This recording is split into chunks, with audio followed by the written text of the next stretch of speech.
50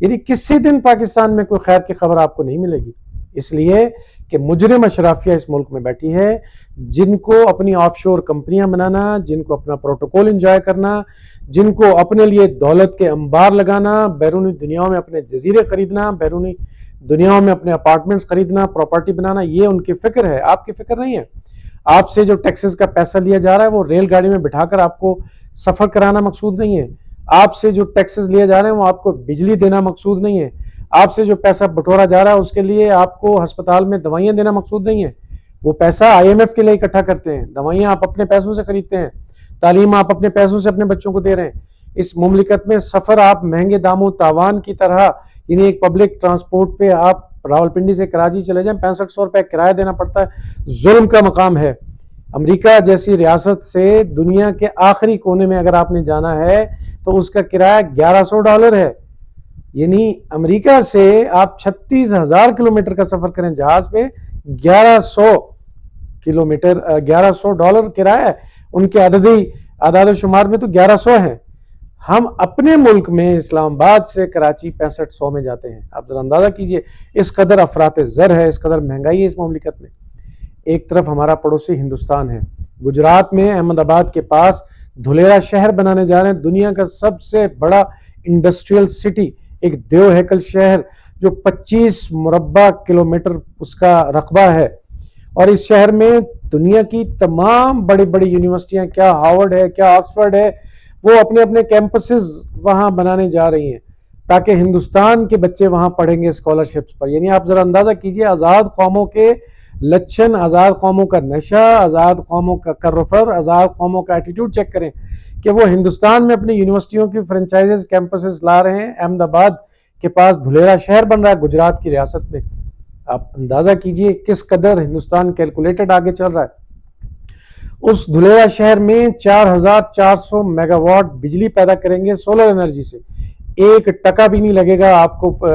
hydel power بنانے کے لیے یا ڈیزل پر گاڑیاں انجن چلا کر بجلی پیدا کرنے کے لیے۔ اور اس شہر میں لوگوں کی تفریح تباہ کے لیے 6 کلومیٹر لمبی جھیل بنائی جا رہی ہے تاکہ عوام اس کے اندر بیٹھ کے پریشان نہ ہوں، خوش گپیوں میں مشغول رہیں، اپنا ٹائم اچھا پاس کریں۔ اور دھلیرا شہر میں سب سے بڑا اس کا جو آئیکونک جیسچر اور فیچر ہوگا کہ پوری دنیا میں ایسا شہر کوئی نہیں کہ جو اپنا 100% پانی ریسائیکل کرے گا، یعنی سیوریج کا پانی پھینکیں گے نہیں، اس کو ضائع نہیں کریں گے، اس پانی کو ریسائیکل کر کے اسی شہر میں دوبارہ استعمال کیا جائے گا۔ اور ہائی ٹیک کا انتہائی اعلیٰ درجے کا وہاں نظام وضع کیا جا رہا بنا۔ دنیا کی بڑی بڑی ملٹی نیشنل کمپنیوں کو دعوت دی گئی ہے، اور دنیا کی بڑی بڑی کمپنیاں اس وقت لابنگ کر رہی ہیں کہ ہندوستان ہمیں یہاں اجازت دے کاروبار کرنے کی، اور وہ لابنگ کے ذریعے سے، یعنی مختلف لابیر ایجنسیز ہوتی ہیں دنیا میں، ان کو پیسے دے کر، ان کو فیسیں دے کر وہ اپنا وہاں حصہ بٹورنا چاہتے ہیں، لینا چاہتے ہیں تاکہ ہم وہاں آئیں اور وہاں رہ کے اپنا کاروبار کریں۔ اور دھلیرا شہر میں، احمد آباد میں، گجرات میں چونکہ گرمی ہوتی ہے، اس کا گرین ہاؤس ایفیکٹ اس طرح کا کیا جائے گا کہ اس کا ٹمپریچر مائلڈ رہے، معتدل درجہ حرارت رہے، شدید گرمی نہ پڑے وہاں۔ آپ ذرا اندازہ کیجئے، ہندوستان جس کو آپ دشمن کہتے ہیں، سن 47 سے آج تک ملی نغموں کی لوریاں سنا سنا کے اس کو دشمن بنا کے اس کے دلی کے لال قلعے پر جھنڈوں کے جھوٹے خواب ہمیں دکھاتے رہے،